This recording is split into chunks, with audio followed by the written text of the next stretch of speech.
This came from Chuck. Chuck is driving, I think. Truck driver. He's another YouTuber. We talk a lot on Twitter. We go back and forth about things. So he says this, well, something different. I'm not sure why they changed or if I will like it. What are your thoughts? And here's what the email he got from Uber says.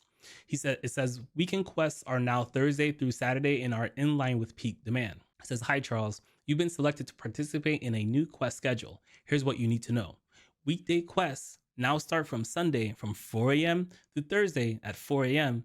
and you have to opt in by Saturday at 11:59 p.m. Weekend quests now start Thursday at 4 a.m. through Sunday at 4 a.m. and you have to opt in by Wednesday at 11:59 p.m. It continues and says, make sure to keep this new schedule in mind if you're looking to complete your quest on time.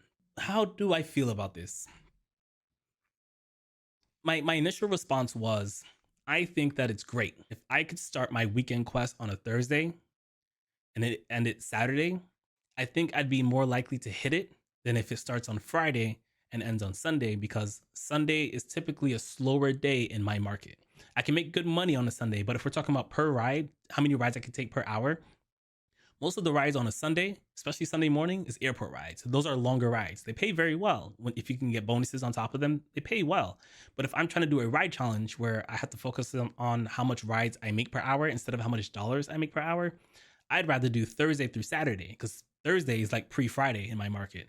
It's not as busy as Friday, but it's like a soft Friday. So the busiest days of the week for me are typically Thursday, Friday, Saturday. So if you allow me to complete bonuses and quests on the busiest days, cool. On the flip side, if I now get weekday bonuses on the 4 slowest days of the week, it might make it more difficult to hit unless Thursday was one of those days to help, prop it up. There's a lot of times where I barely finish weekday quests and it's only because Thursday is a good day. Now, I'm talking about Lyft here, but Lyft typically follows behind Uber. So Lyft might see this and test something similar for themselves. But if they don't change it, right? If Uber keeps it like this and Lyft keeps it how they have it, then it might increase the likelihood that I'll be able to do both quests and challenges for Uber and Lyft, since they end on different days. I can split my focus and my attention. That might be it. So that was my initial reaction. My skeptical reaction starts creeping in and says, if Uber is making a change, it's to help themselves make more money. So they probably have some form of data that says, hey, if we switch the days in which quests happen, maybe it'll be less likely that people will complete the quest even if they try. So that's where the cynical part of my brain comes in. But I overcome that by saying, I'm better than Uber thinks I am. But that might not be true for everyone. Keon says, to be honest, I love this. From my experience, and I'm sure you can share similar ones, Thursday is typically busier in the Wilmington, Philadelphia market than Sunday, and I've been working full Thursdays so that I can use Sundays as content days. Chuck says, good points. Thursdays are typically very busy, which is kind of what we just said here. But that's what I like about finishing up a weekday quest on Thursday. Exactly what I just said. And Sundays can be hit or miss, mostly miss during the summer months, which Thursday will come on the key there. But I'll be down at the beaches then.